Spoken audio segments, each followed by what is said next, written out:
Good morning, everybody. This is Kevin and Starshema. We're here for Nurse to Nurse Talk, and fuck you bitches. We're gonna rock it in the world today. Oh my gosh. I freaking love it. You are freaking a ball of energy. It's too damn early for this, Kevin. Hell no, it's about 11. I've been up since 5 o'clock. I've been waiting on your ass and shit. I'm in the studio saying, where the hell is Starshema at, goddamn it? Right? Hey, they're going to be like, pretty soon here, I can see us totally having a podcast where we are having episodes drop every single day. And they're going to wake up to us every single day because we're going to be their day starter. They may get tired of my ass, though. So No. They love you. They love you. Well, good morning and welcome to another episode here on the Nurse to Nurse podcast. You know, today I wanted to talk about, I reached out to Kevin and I'm like, Kevin, I think we need to have this straight talk and we need to have this straight talk about nurse burnout, right? And is it really a real thing? You know, I'm seeing so many of my nurse friends who are saying that they're exhausted, they're tired, they're not happy with going to work anymore. And although nursing has been a very pressed profession for a very long time, what is the big thing? So I hear a lot of us blaming it on because it seems so easy to blame on things like COVID, right? It's easy to blame on things like nursing shortage. But let's talk about it. Let's have straight talk of where we as nurses may be burning ourselves out, right? Yeah. What do you think, Kevin? I agree. I mean, I think both the organizations and the nurses bear some responsibility. But when you're ready, I got the stats for you. So if you want to know, 33% of healthcare workers leave their employers within the first 3 months. 33% of healthcare workers, it doesn't specify nurses, but it is a article on nurses. So I'm assuming they're talking about nurses. But 33% of healthcare workers leave their employees within the first 3 months. 83% of RN staff have turned over since 2016. 83%. So 83%. and then 80, 80 number. 83. And I have the articles if everybody wants me to post it. And then 900,000 RNs or nurses, it doesn't specify nurses, but I'm assuming 900,000 nurses are expected to retire by 2025. That's only 2 years from now. So you got to just keep that in mind. There's 17.5% of new licensed nurses, meaning new grads, 17.5% leave their job within the first year. So just keep that in mind. And it costs about $40,000 to $50,000 to replace one nurse. Wait, $40,000 to $50,000. I need to tell some of my women in my community who are out here trying to help organizations can return that ROI, $40,000. Yeah. So their range, according to this study, is $38,000 to $59,000 is the range of the average cost to replace a nurse. And I'm assuming that means med-surg versus ICU versus, specialty nurse. So I'm assuming that's where they get their numbers from. So that's insane. Crazy, so look, the exit for me, I think is really, really alarming, right? So you said by 2025, 83% of the workforce is expected to leave, right? Retire, go do something else. What does that look like? So why do you think that 83% are nurses finding new things to do? Are nurses burnt out? What do you think is some of the driving forces behind that? My biggest pet peeve I think I have with most companies is that they hire a nurse, especially like new nurses, they'll tell them that they're going to give them 6 to 12 weeks or maybe 18 weeks of training. We're going to, take good care of you. We'll work you up. Because, most nurses come out of school, they don't know shit. They just learn the basics. Your first year of nursing is nothing but time management. You're just trying to keep your head above water, hoping you don't fucking kill somebody. Your second year of nursing, that's when you've got your time management down. You can start relaxing. Then you start what I call honing your craft. Then your third year, you're trying to be a better nurse, but I just think we don't provide the education and the training that we're promised, and they feel abandoned. They just get thrown in. They say 12 weeks, and then after maybe a week, they get thrown into the floor and say, okay, bitch, hope you make it. So that's right. What I think. So you think that leads to burnout because now they're not supported, right? They're not getting the training that they need. And so now essentially because they don't have maybe the reserve and the resources and knowing how to prepare for these type of things, because I tell you, nursing school really teaches us how to be nurses and do tasky things. It really don't work in the person, right? And the coping mechanisms that we need to be nurses. So with that, maybe they're of lack that they don't have that support that they need and get that eye-opening awakening, what the hell did I get myself into? And with that, it's let me go find something else. Let me make a quick pivot, go back to school, whatever that looks like. Yeah, is that what you're thinking? I do, and I think some of it has to do with age too. So I'm looking at another study. It says percentage of California RNs employed in nursing by age group from 2006 to 2022. In 2006, the average age group was 91% was less than 30 out of that. So the average age nurse is around 30 years old to 65 years old, believe it or not. Wow. In 2022, there's about 32% of 65 plus years old. And then there's about maybe 50 to 60% is like 30 plus. Okay. So the older nurses are leaving, because they're just getting tired and they're tired of taking care of the shit, and they're just probably fed up with the shit. So right, I can see older nurses with the dynamic shifting in nursing, because even me not being a 25, 30-year nurse, but a nurse 10, 11 years and a nurse, there's a different way that we nurse today than when I first initially entered the profession. And I know you probably can see a different dynamic as well. And I think a big thing is the demand, right? I think that now nurses are required to do more with less, right? We become specialists over areas of where we're not specialists at. We are the respiratory therapist. We are the wound nurse. We are the housekeeping in some cases, because healthcare is short. So I agree that some of the dynamic of nursing can make people burnt out, especially when that isn't the way that you knew how to do a thing or the culture of the thing for a period of time. I do want to talk about nurse burnout and in a relationship to who is really the corporate. Is it nursing? Is it us that we bring this on ourselves? Is it the organizations that bring it on? Is it a little bit of both? Like, what do you think about that? I think it's both, because most nurses, they don't pay attention what they're responsible for. They're assuming that the business is going to take care of them. I'll give you an example. I meant to do this at the beginning because it hurts my heart. I had a good friend that passed away. I shouldn't say friend. We weren't like best friends, but she was an acquaintance of mine. Her name's Mitch. I won't mention her last name just for the respect out of her family, but she was an RN. She was an OR. She worked in the OR. Really nice lady, my age, and she passed away this past weekend. And so most everybody, people that worked with her, didn't even know that she passed away. I don't even work with her directly, and I knew she passed away. I always tell nurses, you could fucking die today and nobody will give a shit about you. They won't even know about you. The company will replace you tomorrow. So here you are slaving away. You're working all these hours, picking up overtime, and you could die and nobody would even know or give a shit. They'll just put your job posting tomorrow. So you got to take care of yourself. That's a way to really put things into perspective, is that we do. I hate to say it like this, but we're nurses, and at one point we were considered heroes in a big pandemic, right? And we then were now the they're heroes. rewarding us with things like pizza, to say, hey, thank you for your service. But I think it really is true. We're all just a number at an organization. And although now I'm not saying don't take pride in what you do and how you're delivering care, but sometimes we overcompensate and we do too much when really those things aren't reciprocated or appreciated. So why are we burning ourselves out for things that I agree we with don't that. feel appreciated about? I'm not saying don't give your best, because I always tell my students and people who come through my doors, I'm like, when I walk through the door of the hospital, my job is patient safety. That's my number one goal. It's not that I don't love you, Starshema, but I could give a fuck about you. If you're not there for patient safety, then I don't know what the fuck to tell you. But how dare you? Where's one of those sounds at? Give me the damn soundboard. Shit. You better care. I care about you. It's about to get real good. I love you, but when it's about to get real ghetto on the podcast. When I'm up in the hospital, I'm there to take care of the patient. The people say, "Oh, my friends at work, my friends at work." Nobody's your damn friend at work. If you die, if you're sick, they're not gonna be there to help you and shit. Call one of those people at work and see if they're gonna come help you if you're poor or broke or your family's sick or whatever.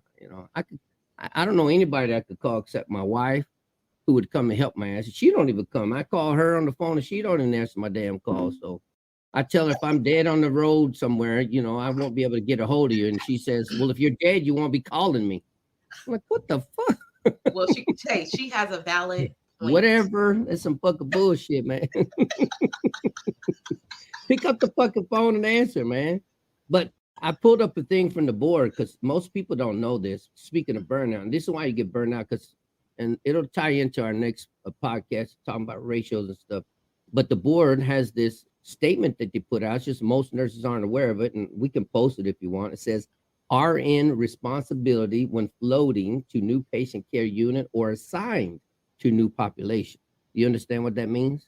Yeah. When you're going to a different area, that's not your area of Right. specialty. So it says the RN is always responsible for providing safe, competent nursing care. Before Yes. accepting a patient assignment, the RN must have the necessary knowledge, judgment, skills, and ability to provide the required care.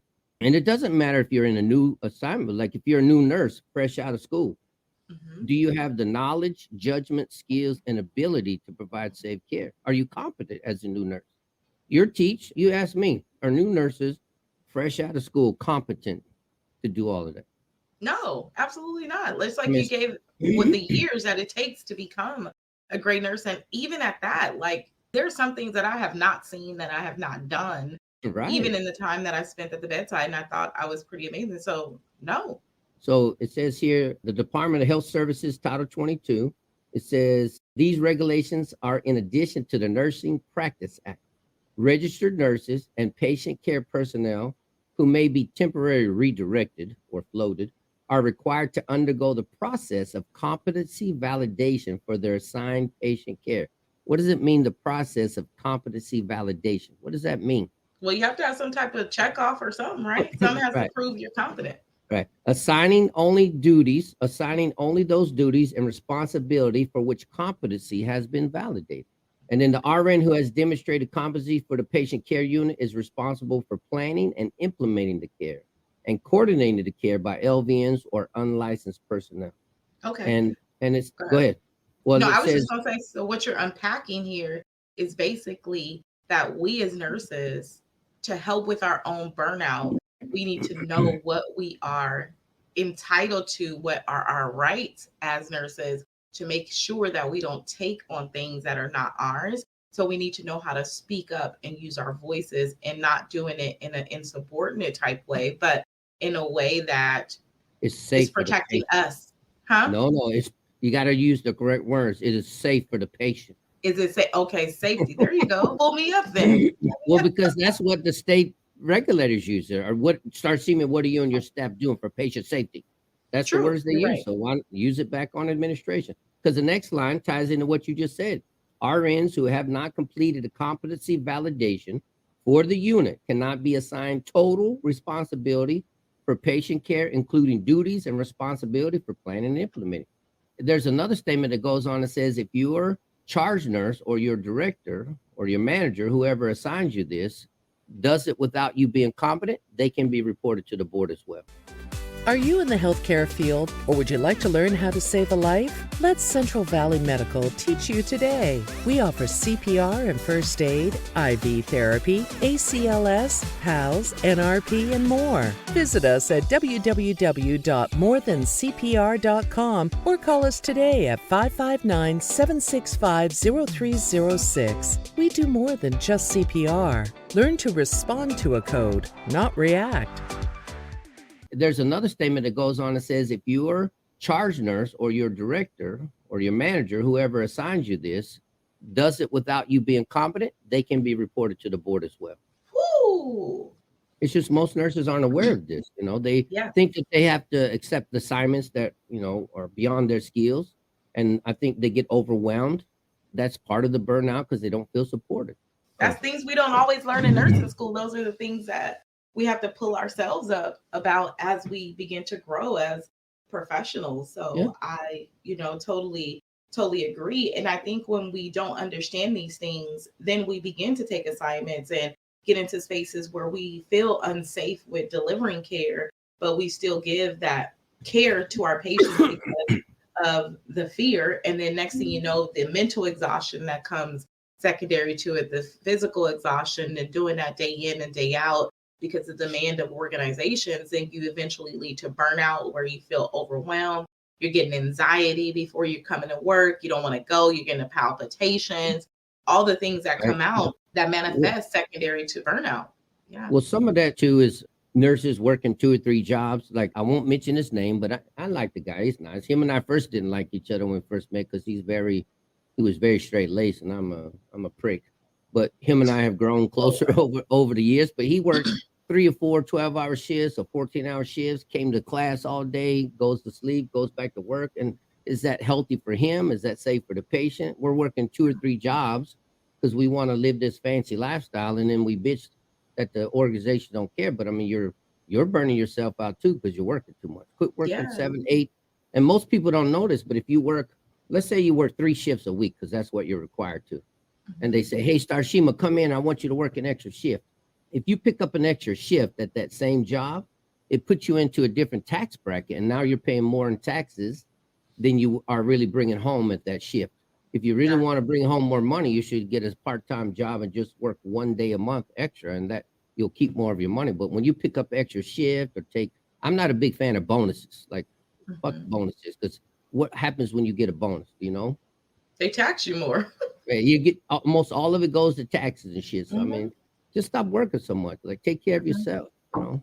That's a big thing. I think that we should explore that topic and really unpack that, because I think where a lot of burnout is coming, it is self-driven, meaning that we have probably pre-COVID, pre all the extra stressors, pre the people exiting in droves of bedside and the shortage and all throughout healthcare. Because when trying to think, the ones that cleans the room for us, I can't even think of the proper name of it. Housekeeping. Environmental services. Environmental services. You got when they're short, it Right. impacts us as nurses, right? When RT short, it impacts us as nurses because now we have more things to do. So with that mass exodus, people getting sick and people not being able to attend work, the workload has gotten a heck of a lot heavier. So prior to COVID, I think that nursing and their ability to earn money and the stress of the job wasn't as huge, right? And because of that, they were making money, working these few different jobs, and they weren't as burnt out. They felt like they were adapting, maintaining, right? And then now they got to keep up that same lifestyle because that's how they're living now. They work these jobs to live the life that they truly desire. And then now it's harder to get the money, right? You work harder, you're more exhausted, you're stressed out, and patient load isn't as easy as it was before. So we have to look at it as nurses. Where are we ourselves aiding to our own burnout, and where we need to take responsibility as nurses and not blame it on the organizations, right? I agree. You know, So I think that's huge. I put in the chat box there for you. I put in a link that you can always reference. It's called Relias. I don't know what the company is, but it's a toolkit for nurse retention, recruitment strategies. And, you know, this is an organization that's run by hospitals, and their own evidence proves what to do and how to be successful in keeping nurses. They just don't want to do it because part of it, I think the hospitals don't want to pay the money. Because if you have a new grad nurse and I got to pay them, I don't even know what a new grad nurse makes nowadays, probably $70,000, $80,000 a year, if that. Then I have to pay you, the seasoned nurse, another $80,000 to $100,000. I'm paying double the price for the same job because both of you are taking care of the same patient. And that's what the managers look at. They don't look at it long term. And that's why I tell some nurses, like, when you go to a job and you got a manager that says, Starshema, what are your goals in 5 years? Fucking turn the other way and find another job, because that person doesn't give a shit about you in 5 years because they're not taught to think that way. I don't even interview that way. If I'm going to interview you, I want to know that you're intelligent as a nurse. Or if you're not intelligent as a nurse, are you at least willing to learn? And sometimes I think that can be with burnout, but sometimes I think burnout is because of money as well, because some of the new nurses, they just care about money. I'm not saying all of them, so don't write me nasty emails and shit and say, you know, that's not what we care about. But I think a lot of it's money. But learning development, you know, we want to make sure that we get the education we need. We want to make sure that we can perform as independent as we can. We want to feel independent as a nurse. So I think a lot of it, we got to learn how to do both: financial incentive, education incentive, feeling supported. So I agree. And the money, let's just be honest. Like, I think it's okay to say that partially I've entered the profession for money, because nursing has traditionally been a profession that's well respected. You care for people come in who care, and the byproduct is stability for your family, right? Your heart is to first care, but also the money on the backside is great. I mean, you got a great reward at some point, which was the monetary aspect for the work that you put in. Now, some days didn't compensate, right? because some days you just see Right. different types of things. So it is a form of stability for us as nurses. But I think where the shift is coming now, where it hasn't quite caught up with the mentality of individuals, that we're playing in a different landscape than what we did 3 years ago, 4 years ago, 5 years ago. You work a little harder for your money. And I think in a previous podcast, you talked about all these different things that happened during COVID, people getting raises, people getting this. Well, nursing didn't get raises. They weren't giving you incentives to stay at the bedside and not leave. So it almost doesn't look the same in my eyes of what it looked like before. And so that misconception of going into it and what nursing looked like may be discouraging to people once they get in there to see how hard you have to work to really get the money. Not saying that it was never hard, but it is a different dynamic. What do you think about that? No, but I agree. I mean, I think that part of the problem is, they don't invest in us and stuff, even though they say they do invest in us, but I don't think they do, because I'm looking at this, because, I'm a research person and shit. But it says employee turnover affects the entire organization. Hospitals and other organizations with higher turnover rates often experience the following side effects: poor communication and teamwork, which we see all the time, scheduling and coverage challenges, increased employee overtime, lower staff morale, negative impacts on the financial bottom line. So their own data shows what they're doing to themselves. But all they got to do to fix this is what most nurses say that will help keep them at the job. Higher salaries, that's always at the top because everybody wants to get paid more. Flexible work schedules. A lot of nurses, well, I don't know the numbers, but I'm going to make a guess. I would say 80%, if not 85% of nurses are what gender? Female. Which have kids, children, parents. So the next one on the list is flexible work schedules. And we don't have, I don't know, most places, I don't think they have what's called self-scheduling. I think somebody schedules you for you. Why not have self-scheduling and stuff? And then sign-on bonuses, I don't really care about that shit, like I told you. Relocation packages, I'm for that. If the company helps you relocate and pays for a house, or why not buy a damn nursing house so they don't have a mortgage and shit? Loan forgiveness, pay for people's loans. I'm okay with that. Now, I know a lot of companies have tuition assistance, but I don't really like tuition assistance. I'm not a fan of tuition assistance, whether it's government or private, because most people don't spend it on the education. They spend it on bullshit, weed, wine, and stuff. I think not weed and wine, though. Yes, they do. They do. Think about this. People that go to City College, they get their Pell Grants and stuff. They don't even use it for school. They buy weed, wine, they go out and party and shit. I want us to be educated, but you got to use the money for education. So I would team up with schools because they want everybody to have a bachelor's. I want the hospitals to team up with schools and make it affordable, or just pay for the damn schooling. If I pay for your school to become a bachelor's in nursing, and I pay you a decent wage, I'm going to stay there forever. You reward me, I'll reward you, And you have loyalty. You built that bond of loyalty, getting back to human connection. Yeah, that's right. Another one is incentives for pursuing certifications and career development opportunities. Well, I could tell you a local hospital that you and I both worked at, they want you to get these certifications. Like, I'm a certified emergency nurse and a vascular access specialist. When I first started there, I think they paid $2 extra an hour. Now they pay 75 cents. So they decreased it. And then enhanced benefits such as retirement plans and child care discounts. I mean, those are a lot of things that people are looking for. Well, I just want on that retirement thing, I think we have to be more informed about retirement, because a lot of these retirement things aren't really for us as employees. They are for the organizations, and people have to understand those things. And even you can spend the last 20 years at an organization and saving well and still not have what you need. There's other things that are out here that can help you better. So we also have to be informed about, when they say like better retirement, they can match you dollar for dollar for the next 20 years. And I mean, you know what I'm saying? Like, will you really be able to live that life that you want? I'm not a big fan of fucking 401(k)s, 401(k)s, mutual funds. They take a turn for the worse in 2008, and a lot of nurses lost their shirt and shit. You and I talked about this offline. I just learned about this, and if you never learned about it, encourage everybody to look up an IUL, Independence Universal Life Fund and stuff. It's not even a fund. It's the fucking bank of Kevin and the bank of Starshema. It's your money. Yeah. So I encourage everybody. IUL, look it up. Do it. Right.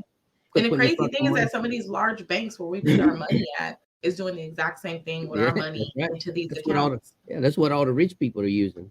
They leave all the other scraps and shit for us poor people. Right. No, seriously, like this It is is.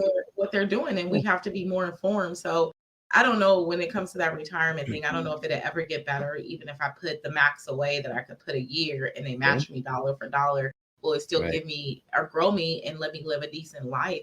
I mean, when you think about IULs, we all have IULs, and I started my children right when they were born with IULs. So when I look at my son, and if I put away like I'm supposed to put away, I mean, this guy, before he's even really established his own career, he's already Right. wealthy. You know what I Yeah, mean? because So, IUS grow average, they've grown 9.6% over the last 20 years on yeah, average. They can do more, but they haven't done less than 9.6. So I don't know yeah, why nobody knows about that shit. So yeah. Well, I think we don't often talk about it. And I think that people always look at things like, oh, we trust so much of what these organizations are giving us that this is the only way, that we don't look for other ways to do right, things. And now we're like, that's why you hear the thing like, give me a better retirement. Because why? Because people are dissatisfied at the very end of their career because they've lost money over and over again. And now they don't have enough right before it's time to retire. The market crash. Like, look at what's going on with people now who thought they were going to retire in right, 2023, you know? right. So I think that we are not informed as I'm people. And then we always think that something is a gimmick, but why not stop and pause instead of putting it here? Put it here. You know, yeah, if you're going to stay with an organization, you're going to be vested anyway. So why not put your money somewhere else? Whether you pay taxes on it now or pay taxes later. I'm like, I'd rather pay taxes now than to pay taxes later. Is taxes ever going to go down? nope. Nope. And I'm one of those nurses. I'm one of those nurses that got fucked over by the 401ks and 403b. So I know Mhm, what I'm talking about. So I'll mhm, never put that shit in there again. I won't do it. I've used other tools and avenues to secure my future and my kids' future. So mhm. I'm leaving old school money to my kids. So Right. and And you know, you build wealth differently. You know, like working for jobs. I know we digress off of burnout to wealth. Well, this is going to be a good thing because thinking about how nurses are burnt out and how are they setting themselves up.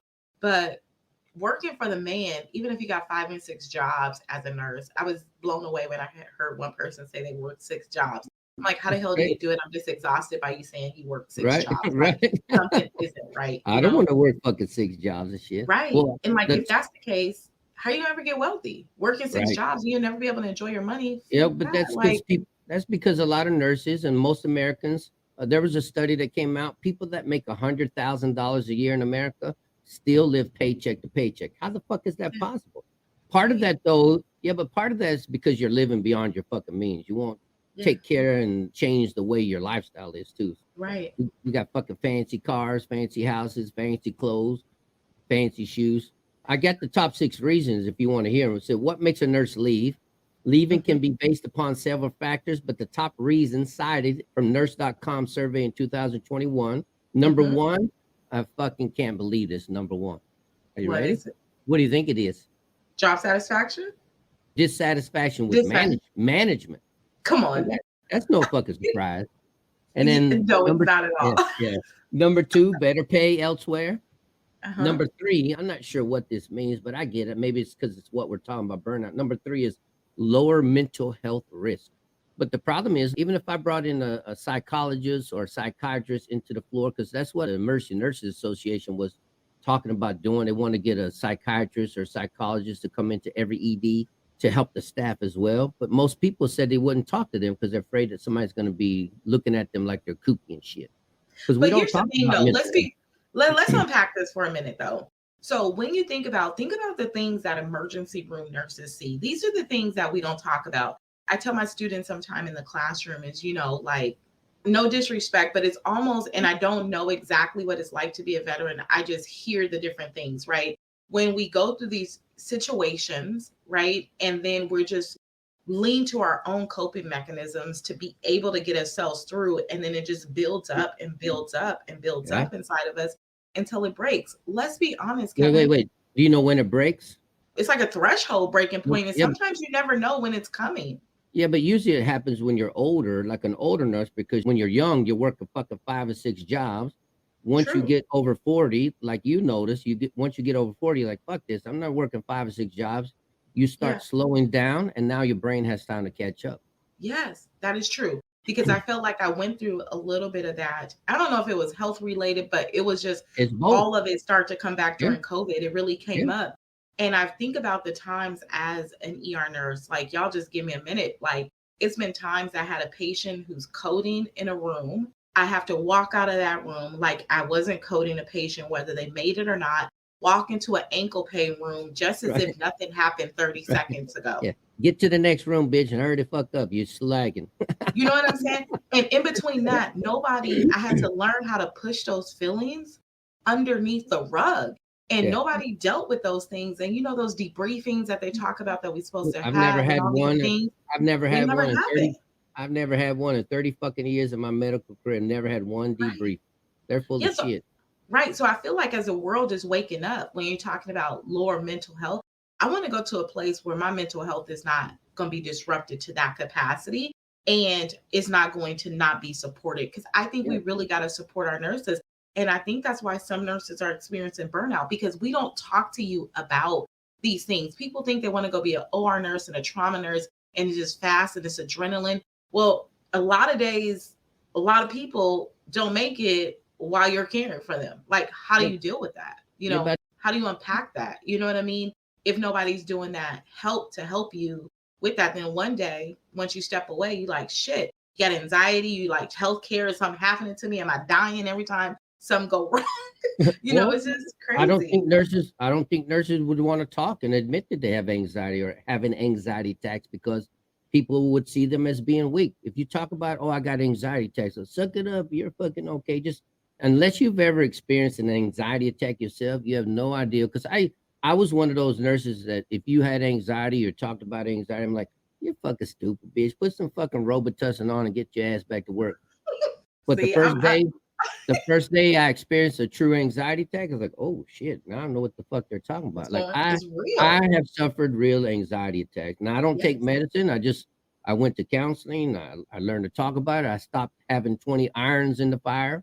I reduced my lifestyle, and counseling alone helped me and stuff. So I don't need to take medication. But if you need to take medications, I'm not mad at your ass, but talk to somebody about it. So, but here's the thing too, Kevin, we're human. Like, we cannot dehumanize just because we're nurses and we get that RN behind our name, we get that LVN behind the name, didn't take the humanistic approach away from us. Now, I have to agree that things have flexed my muscle. I have built a muscle, like going to the gym, working with them quads, right? My muscle has gotten bigger. My thresholds are not as weak, but I'm still human. Like, I can sit outside of a room and cry. And if you can, it make you wonder, like, are you really a nurse? Do you have that level? Wait, you cry at work? No, I don't cry at work, but I'm saying that I can have that compassion with that.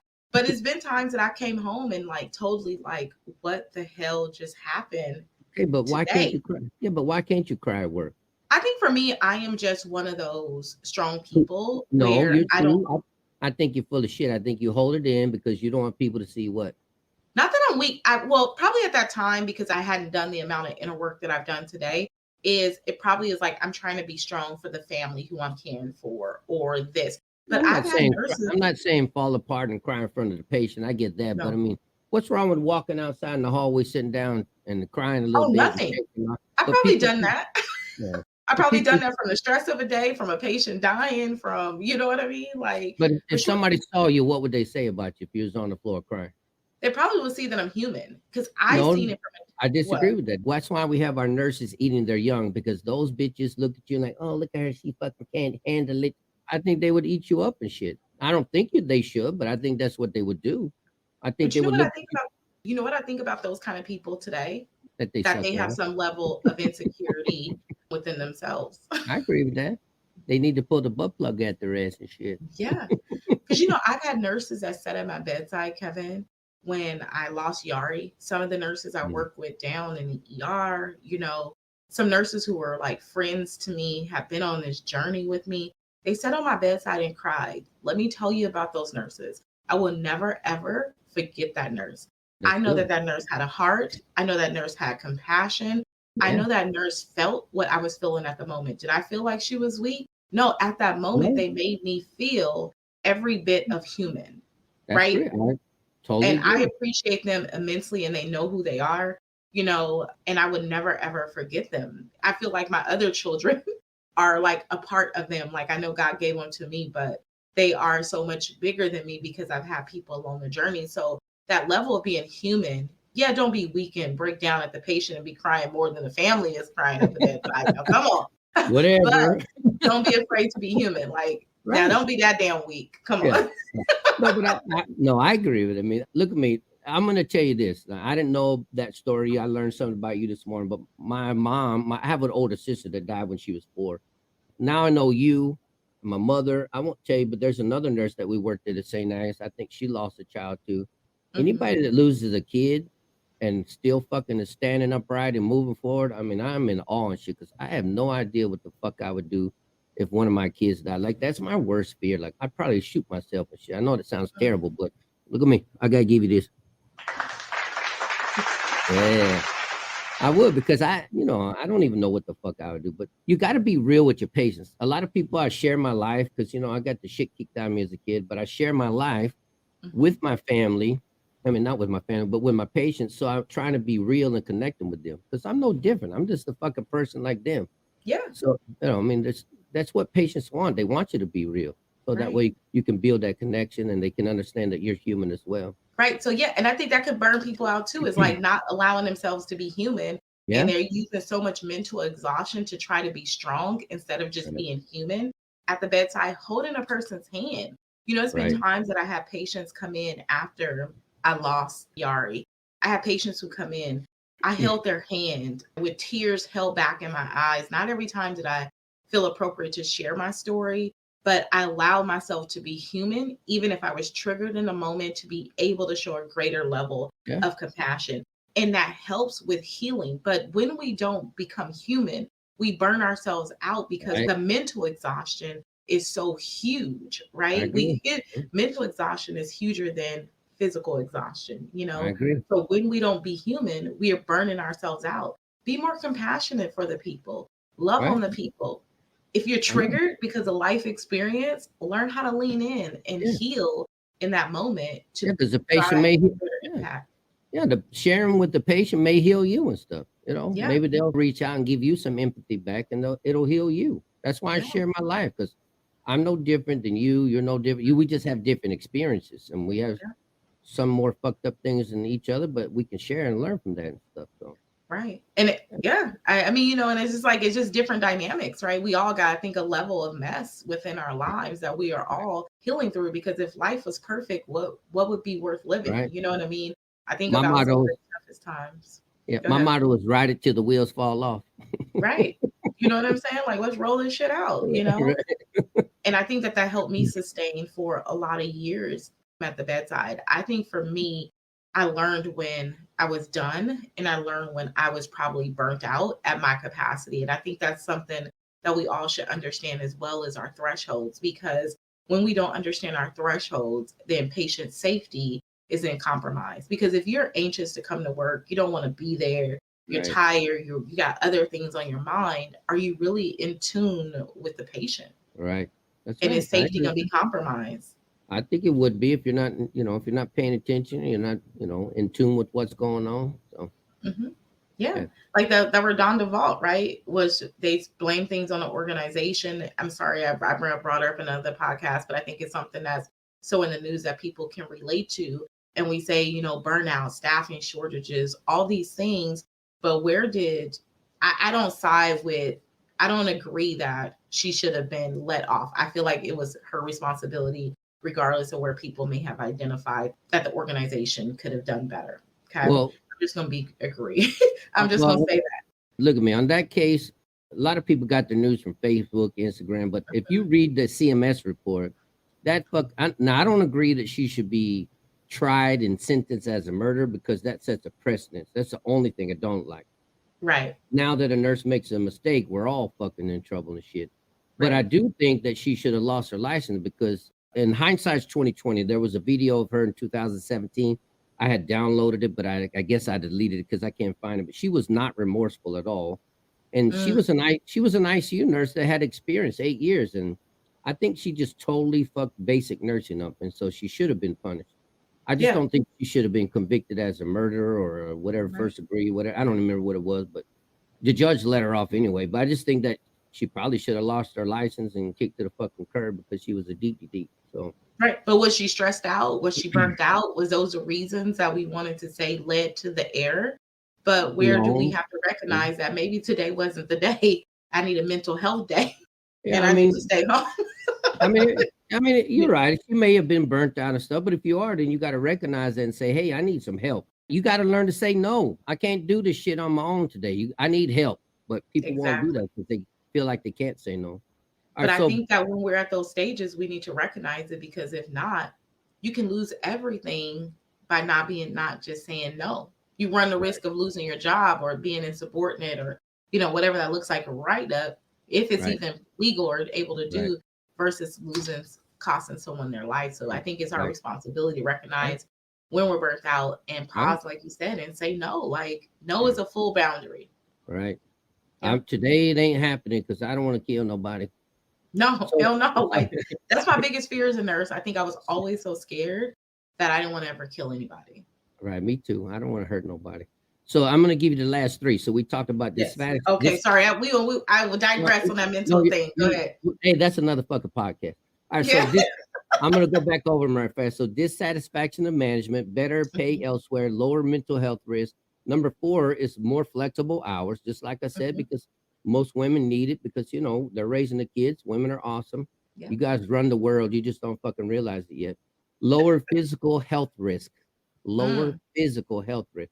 That kind of ties back to mental health, but it also ties back that if you work in the ED or these areas where you got these kooky fucking patients throwing shit at you, bringing in mhm. firearms, shooting at your ass, co-workers shooting you or beating you up and shit. Woo! And Come on. then last number 6 is better benefits. Those are the top 6. Nice. Well, people, I think number one is real huge. People don't leave organizations because of the organization itself. They leave it because of people. And that's all Right. across all organizations, all across every single job.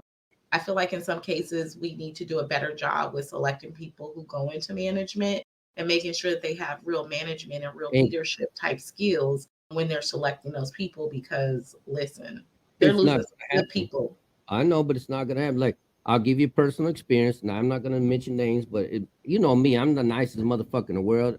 I don't like failing people. I want to help you be successful. Well, Mhm. I had a class yesterday. It's the first time in 10 years, like I really wanted to fail this lady. I won't tell you what class she's in, but she was in a class that she needs to teach emergency nurses. Okay. She's never been an emergency nurse. Not that these nurses aren't smart, but she was a med surg nurse. Never once has she worked in the ED, but they hired her to be an ED educator for emergency nurses. Mm, And I was asking her basic ED questions like, what do you do with the patient with a cast on? mhm. What do you want to assess for? I was asking her and she couldn't answer that. I don't know. I don't know. Every answer was, I don't know. I'm like, well, fuck, then why are you here in this class? If you don't know, like, you should have some basic knowledge. I wouldn't go up to med surg and try to teach med surg nurses. I wouldn't go to OB and teach OB nurses because that's not my specialty and shit. So I think that sometimes the higher ups, the directors and the CNOs, they hire people who are yes people instead of Mm. people that know what the fuck they're doing and shit. So, And look so at how begins to create a ripple effect. Now, yeah, no pun intended, but a person, if I heard you right, med surg nurse, love our med surg nurses. I do That was in my too. capacity, love I them. do. But now they're putting this person in a different role to now teach in a different specialty that they've never worked in, Right. where it's completely, I won't say night and day, but the urgency and It's a the big difference. priority, and Mhm. it's a different mindset being a ER nurse. I think once you've been an ER nurse, you can probably work anywhere.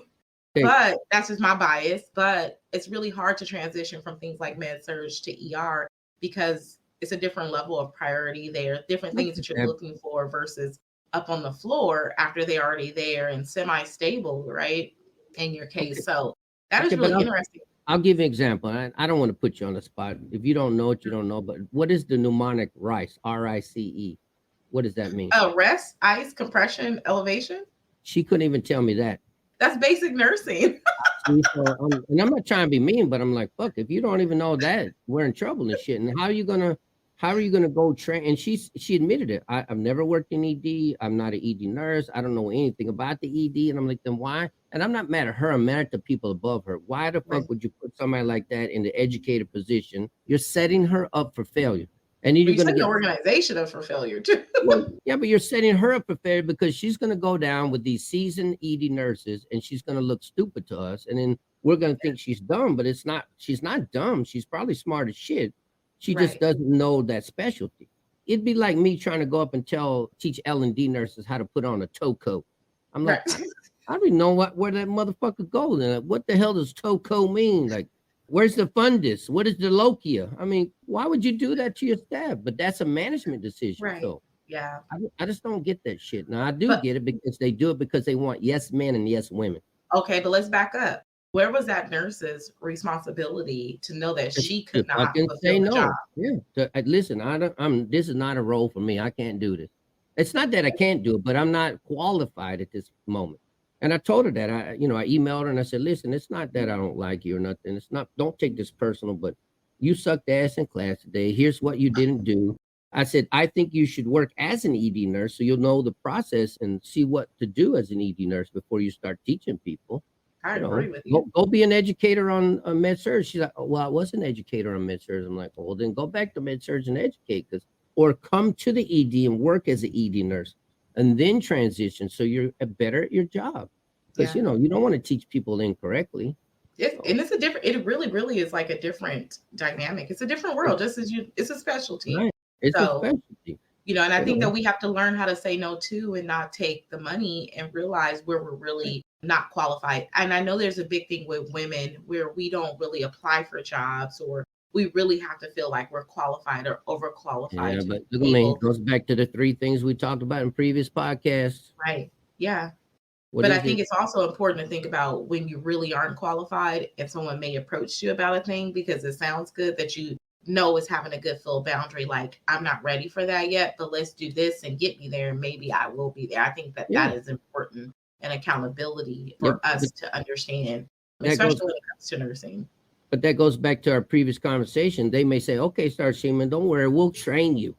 And then you get fucking down there like, oh, it's okay. You'll learn it on the job. No, I Yeah. don't want to learn it on the fucking job. I want you to teach me so I'm not a fucking dumbass. Right. A DTD. Is it in your word? A DTD. Oh, yeah, I got. I love it. I love it. I love it. So yeah. So what are some practical ways before we wrap up, Kevin, that you would give to a nurse, right? Who's out here, whether it's individually led, whether it's organization led, what are some things that you can help them with to prevent burnout so that they can deliver a better quality and safe care to their patient? Well, to me, I told you the first thing you do when you get to the hospital, you walk through the door. I don't care if you're a CNA, LVN, RN, housekeeping. Your fucking job is patient safe. If I'm screwing up, you got to make sure I'm being safe for the patient. But you have to care for yourself. Don't work all these extra hours. Like, I get nurses who come in and they call me because they don't want to come to class because they got called into work. I'm like, no, you didn't, motherfucker. You picked up an extra shift. Stop picking up extra shifts. Work your 3 days, the other 4 days off, go to the beach, spend time with your family. Like, you don't know if you're going to die tomorrow, but you got to have a mental health for yourself. Exercise works. Nobody likes to exercise. And you don't have to get crazy, but do some kind of exercise. Go walking, listen to music, find a hobby. You got to do something. Don't be afraid to do counseling. Like, there's nothing wrong with counseling. Even if you don't want to go to a professional, talk to a stranger, you know what I mean, to get it off your chest. You got to take care of yourself because you don't know what's going to happen tomorrow. And you want to make sure you're good for yourself, good for your family. And if you got anxiety, don't be embarrassed by it. If you got issues, don't be embarrassed by it. Nobody's going to, if people think you're weak, fuck them. Who gives a shit about what they think? Right. The only person you should care about is who? God. No, that's my priority. That's like what God got to say. I'm not a very religious person. So I don't go That's down. fair. I don't go down a religion road. I just say you got to care about yourself. Nobody gives a fuck about you except you. Yeah. If you're religion, I'm not mad at people who are religious. So, I understand that, but you got to care about yourself first, because even God, he'll fucking give you the answers. But if you're too stupid to pay attention, he's not going to stay there forever and wait for your ass and shit. He'll That's move on true. to the next person. So that is very true. He gets you all the ingredients for the cake, and because the cake wasn't made for you, you got an issue with it. Yeah. Or she. I don't know if it's a he or she or whatever the hell it is up there. But like you said, he or she, God can bring you the damn ingredients and say, here's the ingredients. You wanted the fucking cake, make it. And you're like, well, I don't know how to cook. Well, fucking learn, Yeah. But you got to take care of yourself. That's one thing nurses got to learn to do. Yeah, that's true. Because when you look at, now burnout, and as I was sharing with you, like I do these debate kind of assignments within my classroom. And one of the things is a hot trending topic was self-care for nurses. And to me, self-care isn't about what you do on Saturdays only. Self-care is an everyday part of your routine. Everyday routine. Everyday routine. I tell my female CEOs, like being a CEO, self-care isn't just a day that I get to go sit at the spa and get my toes done and my feet done. That's maintenance, right? I feel like those things are maintenance. Those are not self-care things. Self-care is drinking my water, meditating, reading my Bible, if that's it, doing those things that refill my cup up so that I can go out and provide and operate in my capacity. So sometimes it's saying no to a shift, right? And being selfish. Sometimes it's sacrificially getting on a car ride and driving to the coast and saying, I may look like I ain't got the money, but this is going to be so much better. You don't need money. Drive to the fucking, you don't need money. Drive to the fucking coast and put your damn feet in the water and relax. Lay down on the sand and be quiet.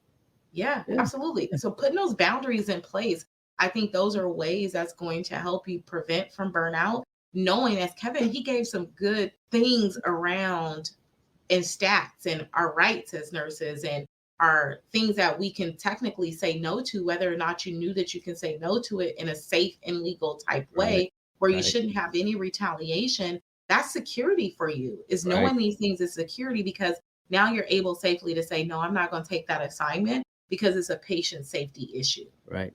Like, where is your safety in compromising what you know to care for a person in a day that can lead to unsafe care and can eventually lead to the loss of life for a person? Or is it saying, nah, probably not the person for the job because I didn't get checked off on this. I'm willing to co-do this, which I probably won't do because it's too much money, right? To have two nurses do the same thing. But here, let's go do this. Like, now that you know your rights, how do you better show up and operate in your capacity? And then my big thing is here, nurse, know when you're burnt out. There are so many different things that you can do beyond the bedside to impact the bedside. Don't feel like once you became a nurse that a bedside nurse was it for you. If you want to turn into a med spa, if you want to go give Botox to people, package that shit up and go and do it. Here's the thing. When I'm going to post this on my social media today, but don't you know what the top earner is? Like, when you look at all these different occupations, from lawyers, nurses, doctors, right? Guess what the top earner is? What is it? The business owner. And why is that? Because you can make as much money doing what you love and doing what you want. Kevin, you the boss, right? I'm you not the boss. The boss over there. I am not the boss. I'm just a worker. Whatever. It's past the boss. I just show up to work. Look, she ain't fucking here. She's women run the world. That's right. I just do what I'm told. I love it. But you do have a level of freedom. And I know Miss Pat's the boss and she's running the thing. But I'm sure it has some level of freedom, some peace to you that probably you didn't get with working at the bedside. And you get to cap your own salary. Right? Like, did y'all hear that commercial within the podcast? Go sign up with my boy. Go take a class with him. Just know me and Miss Pat have made the same amount of money for the last 4 years. We make less money now than we did as a teacher and nurse together, but we're happier because we're not focused on money. We're just focused on time, quality of time, each other, our kids, and life instead of money. We're not chasing money. We're chasing freedom. Right. And you're serving your community. Like, I hear you doing a lot of serving and servicing. And once you can serve from that capacity, everything else becomes peace. People chase money and they'll never fulfill the life that they really, really want, because once you get it, there's always more. And then you find yourself burnt the hell out. Right. I don't want to be burned out. I'm enjoying life. So, and I'll find some toolkits for nurses to use to help with burnout, and I'll send them to you so you can post them with the podcast links and on our social media and stuff. Well, send them home, Kevin. Send them out. All right. Thank you, guys. I appreciate you for coming in. Right. This was Starshema and Kevin wrapping up Nurse to Nurse Talk. We hope you had a good time. Thank you, guys.